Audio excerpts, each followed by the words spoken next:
ان اللہ وملائکتہ یصلون علی النبی یا ایھا الذین آمنوا صلوا علیہ وسلموا تسلیما اللهم صل علی سیدنا محمد وعلى آلہ وصحبہ وسلم صلاۃ و سلام علیک یا رسول اللہ صلی اللہ تعالی علیہ وسلم۔ اللہ مردوں کی توفیق سے یہ درس مثنوی کی 20ویں نشست ہے۔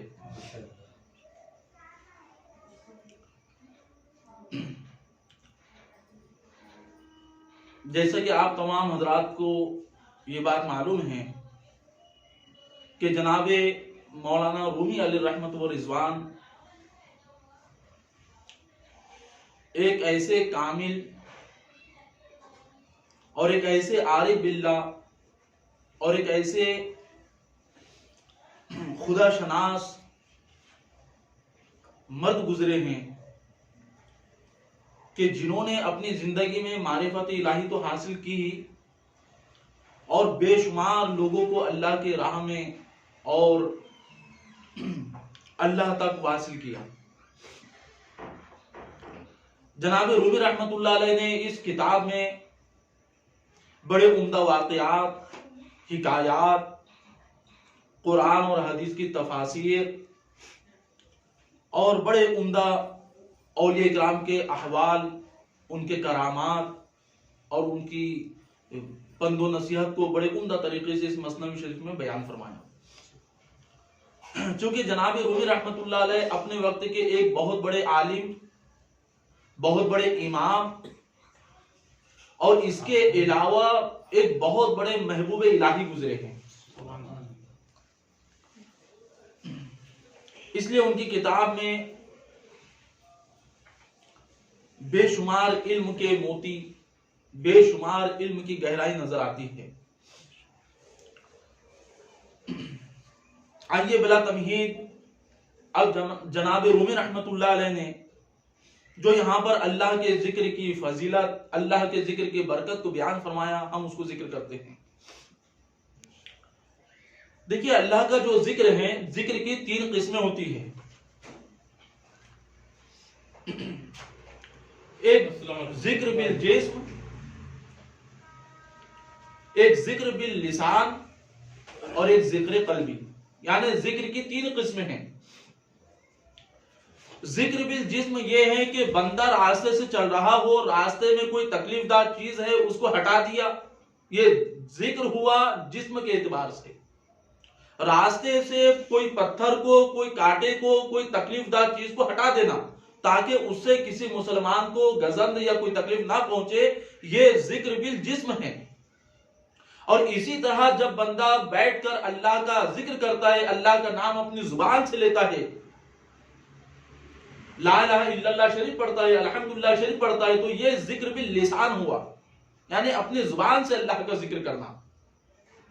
اور ایک ذکر قلبی ہے، نہ تو جسم سے ذکر ہو نہ زبان سے ذکر ہو، بندہ خاموش ہو، اس کی زبان ساکت ہو، لیکن اس کا قلب جو ہے اللہ کی یاد میں مشغول ہو، تو اس کو ذکر قلبی کہتے ہیں۔ ذکر بالقلب یعنی وہ بندے کا ذکر جو ہے تو قلب سے جاری ہوتا ہے۔ یہ تینوں اقسام جو ہے وہ ذکر الہی کی ہے۔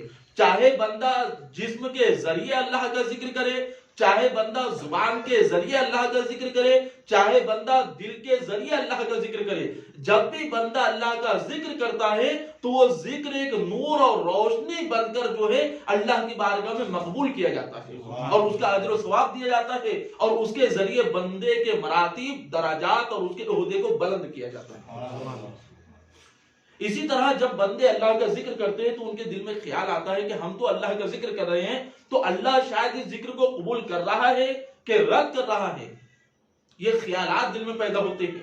اور جب بندہ اللہ کا ذکر کرتا ہے، اللہ کی یاد کرتا ہے، تو شیطان اور زیادہ اس کا دشمن ہو جاتا ہے، اور شیطان نہیں چاہتا کہ بندہ اللہ کا ذکر کرے، اس کے ذکر میں مشغول ہو اور وہ اللہ کے راہ میں گامزن ہو، اس کے راہ پر استقامت سے قائم رہے، شیطان یہ نہیں چاہتا۔ تو طرح طرح کے وسواس، خیالات اور برے خیالات دل میں جو ہے تو ڈالتا ہے، جس کے ذریعے بندہ جو ہے ذکر الہی سے غافل ہوتا جاتا ہے اور اللہ کی بارگاہ سے دوری اختیار کرنا شروع کر دیتا ہے۔ تو اب بندے کی راہبری ضروری تھی کہ بندہ جب اللہ کا ذکر کرے تو اب وہ ذکر کو رب تعالیٰ کیسے مقبول کرتا ہے، یا اس کے مقبول کرنے کی حیت کیا ہوتی ہے، اس بات کو علامہ رومی رحمت اللہ علیہ نے بڑے عمدہ انداز میں بیان فرمایا، جس کو آپ تمام حضرات جو ہے تو سماعت کریں۔ جناب رومی رحمت اللہ علیہ لکھتے ہیں، آ یکی اللہ ہمی گفتے شبے تاکہ شیری گردت از ذکرش لبے۔ ایک شخص رات بھر اللہ اللہ کہتا رہا، ساری رات اس نے اللہ کے نام کا ذکر کرتا رہا، تاکہ شیری گردت از ذکرش لبے، تاکہ اللہ کے ذکر سے اس کا لب جو ہے، اس کے ہونٹ وہ شیری ہو جائے۔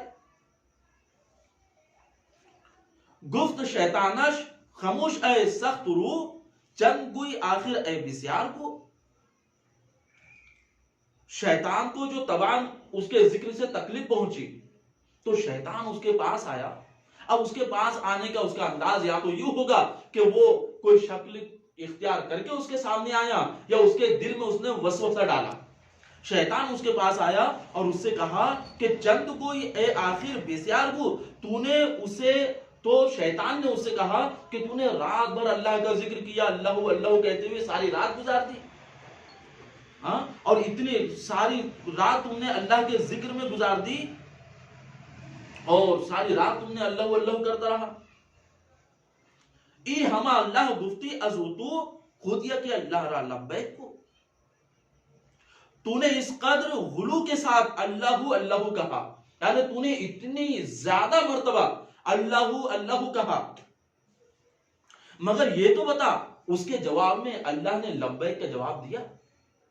تم نے اللہ کو تو کہا کہ اے اللہ میں تیری بارگاہ میں حاضر ہوں، کیا اللہ تبارک و تعالیٰ کی جانب سے تم کو جواب آیا کہ اے رب، اے بندے؟ اللہ نے کیا جواب دیا کہ اے بندے لبیک میں حاضر ہوں، تم مجھ کو پکارتے ہو میں سن رہا ہوں، ایسا رب نے جواب نہیں دیا۔ تم کو جواب آیا تو بتاؤ۔ می نیایت یک جواب از پیش تخت، چند اللہ می زنی بروئے سخت۔ پیشگاہ رب العزت سے ایک بھی جواب نہیں آتا۔ وہ شیطان نے اس عابد سے کہا، شیطان نے اس ذکر کرنے والے سے کہا کہ رب کی بارگاہ سے کبھی جواب نہیں آتا، تو کہاں تک مضبوطی کے ساتھ اللہ کا نام جپتا رہے گا، تو کہاں تک اس کا نام لیتا رہے گا، اس کا جواب تو آتا نہیں۔ او شکستہ دل شد و با نہاد سر، او با شکستہ دل شد و با نہاد سر، دید در خواب و خضر را در حضر۔ تو وہ عابد نے کیا کیا، اس کا دل شکستہ ہو گیا، یعنی وہ مایوس ہو گیا۔ اس نے بھی، عابد کے دل میں خیال آیا کہ بات صحیح ہے کہ میں ساری رات اللہ اللہ کہتا رہا، اس کے جانب سے تو کوئی جواب نہیں آیا، اب پتہ نہیں کہ میرا ذکر الہی کرنا اللہ کی بارگاہ میں مقبول ہے بھی کہ نہیں ہے۔ اس نے یہ سوچا اور یہ سوچ کر ذکر الہی کو چھوڑ کر وہ سو گیا۔ اب اس کا سونا تھا کہ دید در خواب و خضر را در حضر، اب جیسے ہی وہ سویا تو خواب میں حضرت خضر علیہ السلام کو اس نے اپنے سامنے موجود پایا۔ حضرت خضر علیہ السلام اس کے سامنے آ گئے خواب میں۔ گفت ہی از ذکر چو وا ماندئی، چو پشیمانی از ازا کش خواندئی۔ حضرت خضر علیہ السلام نے اس کو دیکھا اور اس سے فرمایا کہ ارے تو نے ذکر کرنا کیوں چھوڑ دیا؟ گفت ہی از ذکر چو وا ماندئی، تم نے اللہ کا ذکر کیوں چھوڑ دیا؟ چو پشیمانی ازا کش خواندئی، تو اس بات سے کیوں پشیمان ہے کہ اس اللہ تبارک و تعالیٰ کو پکارتا تھا؟ جب تم اس کو پکارتے تھے تو تم اب افسوس کیوں کرتے ہو؟ تم نے کیوں اس کا ذکر چھوڑ دیا؟ اب وہ شخص، وہ عابد بولا، گفت لبیکم نمی آیت جواب، زاہمی ترسم کے باشم رد باب۔ وہ کہنے لگا عابد کہ میں ساری رات اللہ کو پکارتا رہا لیکن اس کی بارگاہ سے جواب نہیں آیا، تو میں یہ سمجھتا ہوں کہ اللہ میری عبادت کو رد کر دیتا ہے، اس لیے میں نے اس کی عبادت چھوڑ دی، اس کا ذکر چھوڑ دیا۔ اب مسئلہ ایسا ہے کہ اللہ تبارک و تعالیٰ کا جب کوئی بندہ ذکر کرتا ہے تو اللہ تبارک و تعالیٰ کا جو جواب آتا ہے تو وہ کوئی حرف، صوت یا آواز کی شکل میں نہیں آتا، بلکہ بزرگوں نے، اولیاء اکرام نے، صوفیاء نے لکھا ہے کہ جب کوئی بندہ اللہ کی یاد کرتا ہے، اللہ کا ذکر کرتا ہے، اپنی زبان سے اس رب قدیر کا نام لیتا ہے، اس کی تسبیح بیان کرتا ہے، اس کا ذکر کرتا ہے، اس کی شان بیان کرتا ہے، تو اللہ تبارک و تعالی بندے کے دل میں ایک سرور نازل فرماتا ہے، ایک بندے کے دل میں کیفیت نازل فرماتا ہے، اس کیفیت میں بندہ بے خود ہوتا چلا جاتا ہے، اور اس کی کیفیت کی تاثیر یہاں تک پہنچ جاتی ہے کہ بندہ اگر 1 گھنٹہ بھی ذکر الہی کرے تو اس کی طبیعت اکتاتی نہیں ہے، اگر 2 گھنٹہ بھی وہ ذکر الہی کرے تو اس کی طبیعت میں ایک خوشی پیدا ہوتی ہے اور ایک سرور پیدا ہوتا ہے، اور بندہ یہ چاہتا ہے کہ میں نے ابھی کوئی بھی ذکر الہی نہیں کیا، میں اور ذکر الہی کرتا چلوں۔ تو جب بندے کے دل میں اللہ کے ذکر سے ایک کیفیت پیدا ہونا شروع ہو جائے تو سمجھ جانا کہ اللہ تبارک و تعالیٰ اس کے ذکر کو مقبول فرما رہا ہے، اللہ تبارک و تعالیٰ اس کو اپنے بارگاہ میں قرب عطا فرما رہا ہے، اللہ تبارک و تعالیٰ اس کو اپنے بارگاہ سے رحمتوں کے سائے میں اس کو ڈھال رہا ہے۔ یہ ایک طریقہ صوفیہ نے بیان فرمایا کہ جب دل اللہ کے ذکر میں لگنا شروع ہو جائے تو سمجھ جانا وہ ذکر بارگاہ الہی میں مقبول ہو رہا ہے۔ یہ قاعدہ ہے۔ اسی طرح حضرت سیدنا موسیٰ علیہ السلام نے اللہ تبارک و تعالیٰ کی بارگاہ میں عرض کیا، رب ذوالجلال تو مجھے اپنا ایسا ذکر جہر عطا فرما۔ ذکر جہر کہتے ہیں کہ ایسا ذکر جس کو بلند آواز سے کیا جائے، جس کو اور سارے لوگ سن لے، اس کو ذکر جہر کہتے ہیں۔ رب قدیر ایسا ذکر عطا فرما کہ جو مجھ پر بہت زیادہ شاق ہو، دشوار ہو، میں جب کروں تو بہت دشواری ہو وہ ذکر کرنے میں، تو اللہ تعالیٰ نے ذکر عطا فرمایا کہ یہ ذکر جہر کرو۔ تو سیدنا موسیٰ علیہ السلام ذکر جہر کرنے لگے، یعنی بلند آواز سے اللہ اکبر پڑھنے لگے، بلند آواز سے سبحان اللہ کہنے لگے۔ جب ذکر جہر کرنے لگے تو سیدنا موسیٰ علیہ السلام کے دل میں سکون پیدا ہونے لگا، اطمینان پیدا ہونے لگا، اور ان کو ایک کیفیت طاری ہونے لگی۔ پھر اللہ کی بارگاہ میں عرض کیا، رب ذوالجلال میں نے تو تجھ سے عرض کیا تھا کہ مجھے ایسا ذکر عطا فرما کہ جو ذکر میں کروں تو میرے اوپر دشواری ہو، صعوبت ہو، اور جس کو لینے میں مجھ کو بڑی جو ہے تو شاق مجھ پر گزرے، لیکن یہ ذکر تو نے جو عطا کیا تو میں جو تیرا ذکر کرتا ہوں میرے دل میں اطمینان پیدا ہوتا ہے، جو تیرا ذکر کرتا ہوں مجھے سکون ملتا ہے، اور میرے لیے تو بڑی آسانی اس ذکر میں ہو رہی ہے۔ تو اللہ تبارک و تعالیٰ نے ارشاد فرمایا، اے موسیٰ فرعون سے پوچھو۔ فرعون نے اپنی ساری دولت، شہرت اور سارے لوگوں کے ساتھ جو ہے دریائے نیل میں اپنے سارے لوگوں کے ساتھ غرق ہو گیا، لیکن اس کو ساری زندگی میرا نام لینا میسر نہ ہوا۔ اے موسیٰ یہ ہمارا فضل ہے تم پر کہ ہم جس پر اپنا فضل فرما دیتے ہیں اس کے لیے ہم اپنا ذکر آسان فرما دیتے ہیں، اس کے زبان پر ہمارا ذکر آسان ہو جاتا ہے، جو بندہ ہمارا نام لیتا ہے اس کا دل پر اور سکون طاری ہوتا ہے، اس کے دل میں اطمینان پیدا ہوتا ہے۔ تو ہم جس بندے پر رحم فرماتے ہیں اپنا ذکر اس پر آسان فرما دیتے ہیں۔ تو پتہ کیا چلا کہ ذکر الہی کا مطلب یہ ہے کہ جب بندہ ذکر الہی کرتا ہے تو اس کے دل میں سکون، طمانینت اور اطمینان پیدا ہوتا ہے۔ اب اگر کوئی ذکر الہی کرے اور اس کو سکون، طمانینت اور اطمینان قلب پیدا نہ ہو، کچھ نہ ملے، تو صوفیہ لکھتے ہیں تو بھی گھبرانے کی بات نہیں ہے، کیونکہ طمانینت اور سکون یہ ایک داد الہی ہے۔ اب اللہ جس کو چاہے دے، جس کو چاہے نہ دے، بس اتنا یاد رکھو کہ اللہ نے اپنے ذکر کی توفیق دے دی، یہی سب سے بڑی دولت ہے۔ آگے جناب رومی رحمت اللہ علیہ لکھتے ہیں کہ گفت خجرش کے خدا گفت اے بمن کہ بیرو باو بگوے اے ممتحین۔ حضرت خضر علیہ السلام اس کے خواب میں آئے اور آنے کے بعد اس سے کہا کہ تم نے ذکر الہی کیوں چھوڑ دیا؟ تو اس نے کہا کہ میں اپنے رب کو یاد کرتا تھا لیکن لبیک کا جواب نہیں سنا، تو میں سمجھا کہ مجھ کو اللہ نے اپنی بارگاہ سے مردود کر دیا، رد کر دیا، اس لیے میں نے ذکر الہی چھوڑ دیا۔ تو حضرت خضر علیہ السلام نے اس سے کہا گفت خضرش کے خدا گفت ای بمن۔ حضرت خضر علیہ السلام نے کہا کہ خدا تعالیٰ نے مجھ سے یہ کہا کہ جاؤ اس بندے کے پاس، اور اس بندے کے پاس جانے کے بعد اس سے کہو کہ گفت اللہ تو لبیک ماست ای نیاز و سوز و دردت بیک ماست۔ اور اللہ تعالیٰ نے اس سے فرمایا کہ اے موسیٰ جاؤ اور اس بندے سے کہو کہ تمہارا اللہ اللہ کہنا، جو تم ساری رات اللہ اللہ کہہ رہے تھے، وہ تمہارا اللہ اللہ کہنا یہی ہماری لبیک ہے۔ اللہ اکبر۔ تم جو تم اللہ اللہ کہتے ہو تو یہ تمہارا اللہ کہنا یہی ہماری لبیک ہے۔ ای نیاز و سوز و دردت پے کے ماست، یہ تمہاری عاجزی کرنا اور یہ سوز و درد ہی تو ہمارا قاصد ہے۔ مطلب کیا ہے کہ ہمارا جواب تم کو آئے نہ آئے، جب ہم نے تم کو اپنے ذکر کی توفیق دے دی تو سمجھنا کہ ہمارا لبیک وہی ہمارا لبیک ہے۔ کیونکہ اگر ہم تمہیں نہیں چاہتے تو ہم تمہیں اپنے ذکر کی توفیق کیوں دیتے؟ اگر ہم تم کو نہیں چاہتے تو ہم تم کو نماز کی توفیق کیوں دیتے؟ اسم اللہ طاہر، اسم اللہ طاہر یستقر بمکان طاہر، اللہ کا نام بڑا پاک ہے۔ اسم اللہ طاہر، اللہ کا نام بڑا پاک ہے۔ یستقر بمکان طاہر، جو پاک جگہ ہوتی ہے وہیں پر وہ استقرار کرتا ہے۔ مطلب کیا ہے کہ اللہ نے تمہارے زبان سے اپنا نام نکلوانا چاہا تو اللہ نے تمہاری زبان کو پاک کر دیا، تبھی اس کا نام تمہاری زبان سے یعنی اللہ نے جو تم کو توفیق ذکر دی تو سمجھ جانا اللہ نے تم کو پسند کیا، اسی لیے تمہارے کو توفیق ذکر عطا فرمائی۔ نے پورا درکار من آوردم، نیک من مشغول ذکرت کردم۔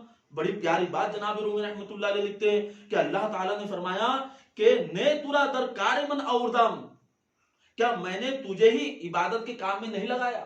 اللہ تعالیٰ فرماتا ہے کیا میں نے ہی تم کو عبادت کے کام میں نہیں لگایا؟ اگر مجھے تم پسند نہ ہوتے تو میں تم کو توفیق ہی نہیں دیتا عبادت کی۔ کیا میں نے تم کو عبادت کے کام میں نہیں لگایا؟ نیک من مشغول ذکرت کردم، کیا میں نے تجھے ذکر میں مشغول نہیں کیا؟ یعنی سارا ذکر کی توفیق اور اپنے یاد کی توفیق میں نے جو تم کو عطا کی، تو یوں سمجھنا کہ تم جو ایک مرتبہ اللہ کہتے ہو تو 1000 مرتبہ میں لبیک کہتا ہوں۔ یاد رکھو کہ جب میں نے ذکر کی توفیق دی اس کا مطلب یہ ہے کہ میں نے تمہیں پسند کر لیا، اس لیے ذکر کی توفیق دی۔ نہیں تو بڑے بڑے دولت مند، بڑے بڑے شہرت والے، یہ ساری زندگی گزر گئی، اللہ کی یاد کرنا چاہتے تھے، اللہ کا نام نہ لے سکے، اللہ کو پکارنا چاہتے تھے، اللہ کو پکار نہ سکے۔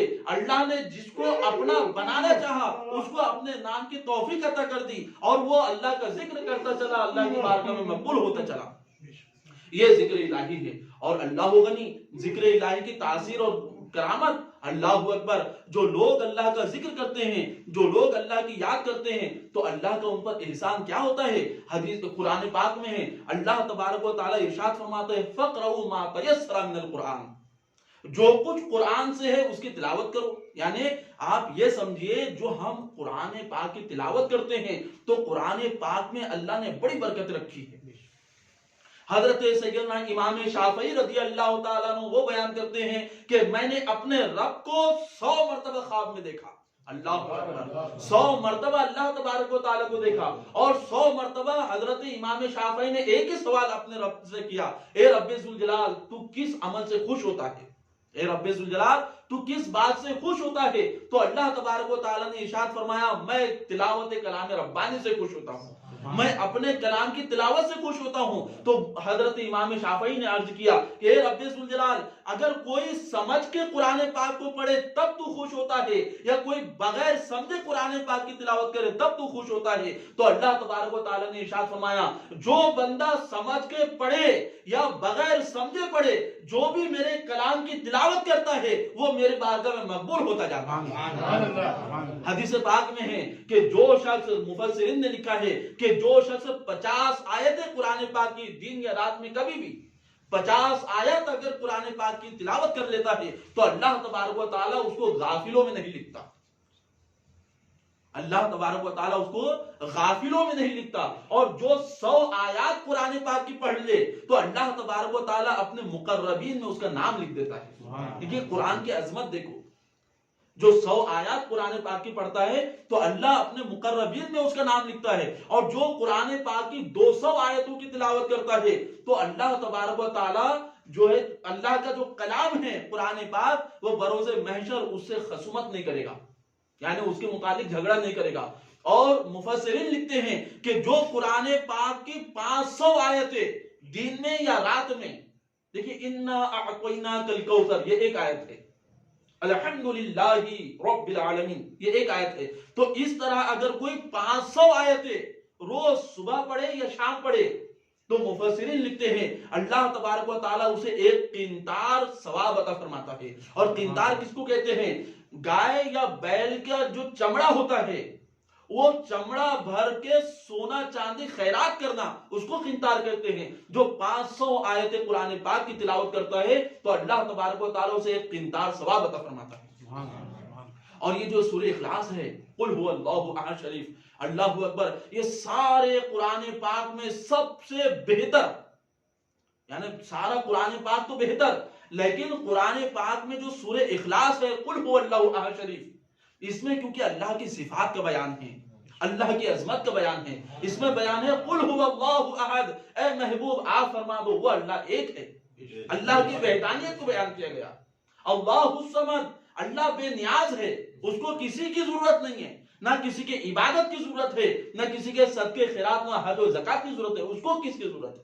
اللہ الصمد لم یلد ولم یولد ولم یکن لہ کفوا احد، نہ تو اس کی کوئی اولاد ہے نہ وہ کسی کا باپ ہے اور نہ اس کا کوئی ہمسر ہے، وہ بیوی بچے ہر کسی سے پاک ہے۔ تو اس قرآن کریم کی صورت میں اللہ کی صفات، اللہ کی عظمت، اللہ کی وحدانیت کو بیان کیا گیا۔ تو یہ حدیث پاک میں ہے کہ جو بندہ ایک مرتبہ سورہ اخلاص پڑھتا ہے، قل هو اللہ احد شریف کی تلاوت کرتا ہے تو اس کو 10 پارے کا ثواب عطا کیا جاتا ہے، اور جو 3 مرتبہ سورہ اخلاص پڑھتا ہے تو اس کو ایک مکمل قرآن پاک کا ثواب دیا جاتا ہے۔ حدیث پاک میں ہے ان عائشہ رضی اللہ تعالی عنہا ان النبی صلی اللہ تعالی علیہ وسلم بعث رجلا على سریۃ وكان يقرأ لاصحابه في صلاتهم فيختموا بقل هو الله احد، فلما رجعوا ذكروا ذلك للنبي صلى الله تعالى عليه وسلم فقال سألوه لأي شيء يصنع ذلك، فسألوه فقال لأنها صفة الرحمن وأنا أحب أن أقرأ بها، فقال النبي صلى الله عليه وسلم أخبروه أن الله يحبه۔ اور یہ حدیث پاک بخاری شریف کتاب التوحید میں لکھی ہوئی ہے۔ حضرت عائشہ رضی اللہ تعالیٰ عنہ سے مروی ہے کہ اللہ کے رسول علیہ السلام نے ایک شخص کو سریہ میں بھیجا، جہاد کے لیے بھیجا، اور وہ شخص جو ہے تو وہ تمام جتنے بھی مجاہدین تھے سب کو نماز پڑھایا کرتے تھے۔ فَيَخْتِمُوا بِقُلْ هُوَ اللَّهُ أَحَدٌ، لیکن ان کا یہ دستور تھا کہ جب بھی نماز پڑھاتے تو ہر رکعت میں قل هو اللہ احد کی تلاوت کرتے، ان کا یہ دستور تھا اپنا۔ فلما رجعوا ذکروا ذلك للنبي صلی اللہ علیہ وسلم، جب وہ قافلہ اور وہ جہاد کا لشکر واپس آیا تو لوگوں نے تاجدار کائنات علیہ السلام کی بارگاہ میں عرض کیا کہ یا رسول اللہ صلی اللہ علیہ وسلم، ہم نے جن کو امام متعین کیا تھا تو وہ جو بھی نماز پڑھاتے تھے ہر نماز میں قل هو اللہ احد شریف کی تلاوت کیا کرتے تھے، ہر رکعت میں قل هو اللہ احد پڑھا کرتے تھے۔ فقال سلوه لأي شيء يصنع ذلك، تو اللہ کے رسول علیہ السلام نے ارشاد فرمایا کہ اس شخص کے پاس جاؤ اور ان سے پوچھو کہ تم کیوں ہر رکعت میں قل هو اللہ احد پڑھا کرتے تھے، ان سے پوچھو۔ فسألوه، تو صحابہ اکرام وہاں گئے اور اس امام سے، اس صحابی سے پوچھا کہ تم ہر رکعت میں سورہ قل هو اللہ احد کیوں پڑھتے تھے؟ فقال لأنها صفة الرحمن، قربان جائیے، وہ امام اور وہ صحابی رسول نے کہا کیوں؟ کیونکہ اس میں میرے رب کی صفات کا ذکر ہے، میرے رب کے واحد ہونے کا ذکر ہے، میرے رب کے بے نیاز ہونے کا ذکر ہے، اور اس کے سب سے بلند اور بالا ہونے کا ذکر ہے، اس میں میرے رب کی صفات کا ذکر ہے، اس لیے میں اس سورت کی تلاوت کیا کرتا تھا۔ انا احب ان اقرا بها، اور تاجدار کائنات علیہ السلام کی بارگاہ میں جا کے عرض کر دینا کہ میں اس سورت سے بڑی محبت کرتا ہوں، اس سورت میں میرے رب کی صفات کا ذکر ہے، اس لیے مجھے اس سورت سے بڑی محبت ہو چکی ہے، میں اس سورت سے بڑا پیار کرتا ہوں اور اس سورت سے محبت کرتا ہوں۔ حدیث پاک کے الفاظ ہے انا احب میں اس سورت سے محبت کرتا ہوں ان اقرا بہا کہ میں ہر رکعت میں اسی کو پڑھا کروں. فقال النبی صلی اللہ علیہ وسلم اخبروہ، جب صحابی نے آ کے نبی کریم علیہ السلام کو بتلایا کہ وہ عرض کرتے ہیں کہ ان کو اس سورت سے محبت ہے. فقال النبی صلی اللہ علیہ وسلم اخبروہ ان اللہ یحبہ، تو اللہ کے رسول علیہ السلام نے ارشاد فرمایا کہ جاؤ اور ان کو خبر دے دو کہ تم سورہ اخلاص سے محبت کرتے ہو. ان اللہ یحبہ، تو اللہ تبارک و تعالی بھی تم سے محبت فرماتا ہے. پتہ یہ چلا کہ جو سورہ اخلاص سے محبت کرے اللہ اس سے محبت کرتا ہے، جو اللہ کے کلام سے محبت کرتا ہے اللہ اس سے محبت فرماتا ہے. اور اس سے بھی الگ بات جو حضرت امام حقی رحمت اللہ علیہ، اسماعیل حقی رحمت اللہ علیہ نے لکھا ہے، وہ لکھتے ہیں کہ حضرت معاویہ بن معاویہ مزنی رضی اللہ تعالیٰ جب ان کا انتقال ہوا اور ان کا وصال مدینہ منورہ میں ہوا، اور وصال کے بعد نبی کریم علیہ السلام وہاں جلوہ فرما نہ تھے. جب ان کا وصال ہوا، جنازہ تیار کیا گیا، تو تاجدار کائنات علیہ السلام کسی اور مقام پہ جلوہ فرما تھے. اللہ کے رسول علیہ الصلوۃ والتسلیم اس مقام پر کھڑے ہو کر حضرت معاویہ بن معاویہ کی نماز جنازہ ادا فرمائی. یعنی غائبانہ نبی کریم علیہ السلام نے غائبانہ ان کی نماز جنازہ پڑھی. یعنی جنازہ ان کے سامنے نہ تھا. جب خبر پہنچی کہ حضرت معاویہ بن معاویہ کا وصال ہو چکا تو اللہ کے رسول علیہ السلام نے غائبانہ ان کے نماز جنازہ ادا فرمائی. اب یہ سوچئے کہ انہوں نے نبی کریم علیہ السلام نے نماز جنازہ غائبانہ ادا فرمائی اور نبی کریم علیہ السلام کے پیچھے 2 صف فرشتوں نے نماز پڑھی اور ایک صف میں 70,000 فرشتے تھے. تو 2 صف فرشتوں نے نماز پڑھی. اب ان کو یہ عظمت کہاں سے ملی اور ان کو یہ رفعت اور بلندی کہاں سے ملی؟ تو مفسرین لکھتے ہیں کہ حضرت معاویہ بن معاویہ چلتے پھرتے اٹھتے بیٹھتے ہر حال میں بس قل هو اللہ احد کی تلاوت کیا کرتے تھے. اس قل هو اللہ احد کے سورت نے ان کو ایسا بلند مرتبہ عطا فرما دیا کہ تاجدار کائنات علیہ السلام نے ان کی نماز جنازہ غائبانہ ادا فرما دی. تو پتہ کیا چلا؟ اللہ تبارک و تعالیٰ کے ذکر میں ایسی برکت ہے، اللہ تبارک و تعالیٰ کے ذکر میں ایسی رفعت ہے کہ جو بھی اللہ کا ذکر کرتے ہیں اللہ ان کو ہر جانب سے اپنے رحمت میں گھیر کر ان کا مقام بلند فرماتا ہے. جناب رومی رحمت اللہ علیہ مقام بیان فرماتے ہیں، آب و گل چو از دم عیسیٰ چرید، آب و گل چو از دم عیسیٰ چرید، بالوں پر بو کشاد و مرغ شد پدید. فرماتے ہیں کہ حضرت عیسیٰ علیہ الصلوۃ والتسلیم کو اللہ نے یہ معجزہ عطا فرمایا تھا کہ آپ جو ہے مٹی جمع فرماتے تھے اور مٹی پر پانی ڈال کر اس کو گلا کیا کرتے تھے اور اس کو گلا کرنے کے بعد اس کا ایک پرندہ بناتے تھے، ایک پرندے کی شکل، ایک پرندے کا بت بناتے تھے مورتی، اور اس کے بعد جب اس پر ہاتھ پھیرتے تھے تو وہ پرندے میں جان پیدا ہو جاتی اور وہ آسمان میں اڑنا شروع کر دیتا تھا.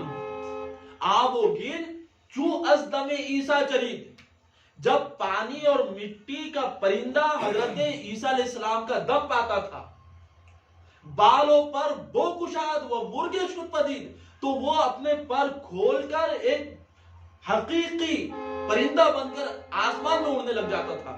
تو جناب رومی رحمت اللہ علیہ لکھتے ہیں از دہانا چو برآید حمد حق، اسی طرح جب تمہاری زبان سے اللہ کا ذکر نکلتا ہے، از دہانا چو برآید حمد حق، جب تمہارے زبان سے ذکر الہی نکلتا ہے، مرغ جنت سازدش رب الفلق، بس تمہارے زبان سے اللہ کا ذکر نکلا تو اللہ تبارک و تعالیٰ اس ذکر کو جنت کا پرندہ بنا دیتا ہے.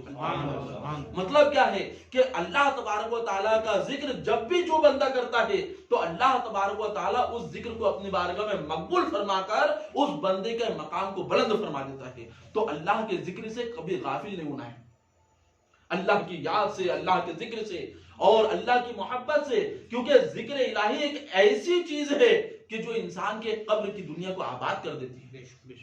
ذکر ایک ایسی چیز ہے کہ جب بندہ قبر میں جاتا ہے تو قبر میں ہر جگہ رعنائیاں ہوگی، ہر جگہ جو ہے تو روشنی ہوگی اور جنتی غذائیں ہوگی، جنتی ہوائیں ہوگی، جنتی لباس ہوگا. یہ تمام چیزیں کس کے لیے ہے؟ وہ انہی لوگوں کے لیے جو اللہ کا ذکر کیا کرتے تھے، جو اللہ کی یاد کیا کرتے تھے. اور اللہ تبارک و تعالیٰ قرآن کریم میں ارشاد فرماتا ہے اذکروا اللہ ذکرا کثیرا، اللہ تبارک و تعالیٰ نے دیگر عبادات کو فرض فرمایا اور وہ عبادات مسلسل نہیں ہے. مسلسل کا مطلب کہ ایک حد تک ہے، لیکن ذکر الہی بے انتہا ہے. اللہ تعالیٰ نے فرمایا اذکروا اللہ ذکرا کثیرا، اللہ کا ذکر بے شمار کرو. بے شمار کا مطلب یہ ہے، کثیر ذکر الہی کا مطلب یہ ہے کہ اللہ کا ذکر جو ہے تو مالداری کی حالت ہے تب بھی اللہ کا ذکر کرو، غربت کی حالت ہے تب بھی اللہ کا ذکر کرو، مصیبت میں ہے تب بھی اللہ کا ذکر کرو، اور اچھی حالت میں تب بھی اللہ کا ذکر کرو. اور اللہ کا ذکر چاہے لوگوں میں ہے تب بھی اللہ کا ذکر کرو، لوگوں سے چھپے ہوئے تب بھی اللہ کا ذکر کرو. صبح ہو، شام ہو، دوپہر ہو، چاہے دنیا کے کسی بھی خطے میں ہو، ہر وقت ذکر الہی کرتے رہو. کیونکہ جب بندہ اللہ کا ذکر کرتا ہے تو اللہ اس کو اپنا قرب عطا فرماتا ہے. اللہ تبارک و تعالیٰ قرآن کریم میں ارشاد فرماتا ہے وما خلقت الجن والانس الا لیعبدون، ہم نے جو جن اور انس کو پیدا کیا مقصد ہمارا صرف ہماری عبادت. تو جو بندے اللہ کی عبادت کرتے ہیں، اللہ کا ذکر کرتے ہیں، تو پھر اللہ ان سے راضی ہوتا ہے اور اس ذکر کی جزائے خیر انہیں دی جاتی ہے. اور علامہ جناب رومی رحمت اللہ علیہ ارشاد فرماتے ہیں ذکر حق پاک است و چو پاک رسید رخت بربندت برو آمد پلید. اللہ کا ذکر پاک ہے، اور جب کوئی بندہ اللہ کا ذکر کرتا ہے تو ذکر الہی اس کو بھی پاک کر دیتا ہے.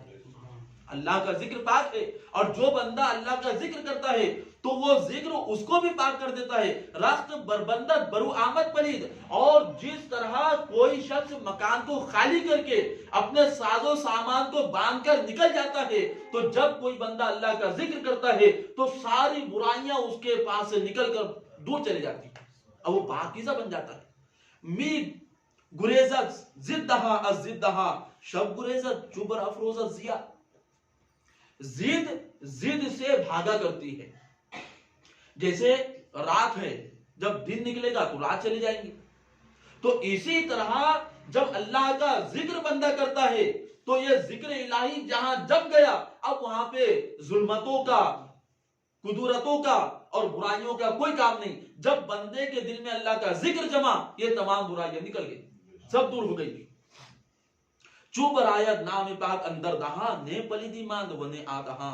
جب اللہ پاک کا نام منہ پر آتا ہے، زبان پر آتا ہے، تو نے پلیدی ماند نے آدہاں، تو نہ پلیدی باقی رہتی ہے نہ ناپاکی باقی رہتی ہے. اب نہ اس کا وہ منہ باقی رہتا ہے بلکہ اب اس کا منہ جو ہے تو متبرک بن جایا کرتا ہے.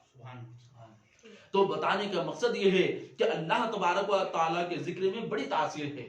حضرت ثابت بنانی رضی اللہ تعالیٰ عنہ وہ اپنے مریدوں سے کہتے ہیں کہ مجھے پتا ہے کہ میرا رب مجھ کو کب یاد کرتا ہے. مریدوں نے عرض کیا کہ حضور آپ کا رب آپ کو کب یاد کرتا ہے؟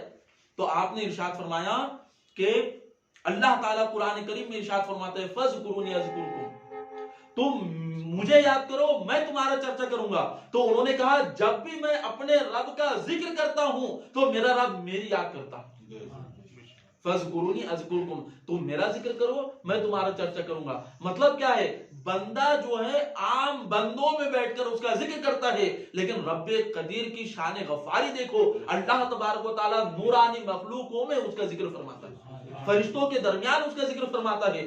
اللہ تعالیٰ ارشاد فرماتا ہے کہ اے فرشتوں دیکھو فلاں بندہ میرا ذکر کرتا ہے، میں اس سے محبت کرتا ہوں، تم بھی اس سے محبت کرو. وہ فرشتے بھی اس سے محبت کرنے لگتے ہیں، اور پھر وہ فرشتے دوسرے فرشتوں سے کہتے ہیں، اور وہ فرشتے اس کی محبت کو لے کے زمین پر اترتے ہیں، اور زمین پر وہ سارے بندوں کے درمیان اس کی محبت کا چرچا کرتے ہیں. اب وہ ذکر کرنے والوں سے سارے دنیا کے لوگ محبت کرتے ہیں. تو پتہ یہ چلا ذکر الہی ایک ایسا عمل ہے کہ جس کی وجہ سے جو ہے تو بندہ دنیا میں بھی کامیاب ہوتا ہے اور آخرت میں بھی کامیاب ہوتا ہے. اللہ تبارک و تعالیٰ سے دعا ہے کہ اللہ تبارک و تعالیٰ ہم سب گناہگاروں کو اپنے ذکر کی توفیق عطا فرمائے اور ذاکرین کے فہرست میں ہم سب کو داخل و شامل فرمائے.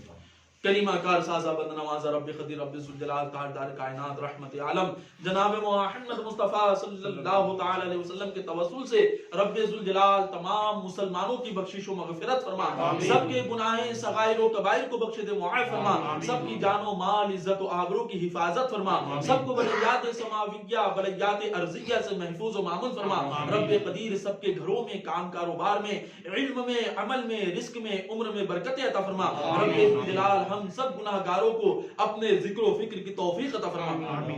رب ذوالجلال ہمارے دلوں کو اپنے محبت کے نور سے منور فرما.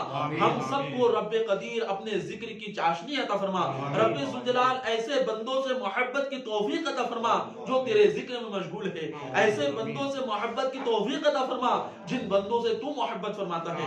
ایسے بندوں کا ساتھ عطا فرما جن کے دلوں میں تو نے اپنی محبت کی روشنی نازل فرمائی. رب ذوالجلال اپنے محبوبین کے دامن سے وابستگی عطا فرما. رب ذوالجلال اپنے نیک بندوں کے توسل سے سب کے دلی مقاصد کو جائز تمناؤں کو پورا فرما. رب قدیر سب پر اپنا رحم فرما, فضل فرما, کرم فرما. ان اللہ وملائکتہ یصلون علی النبی یا ایھا الذین آمنوا صلوا علیہ وسلموا تسلیما.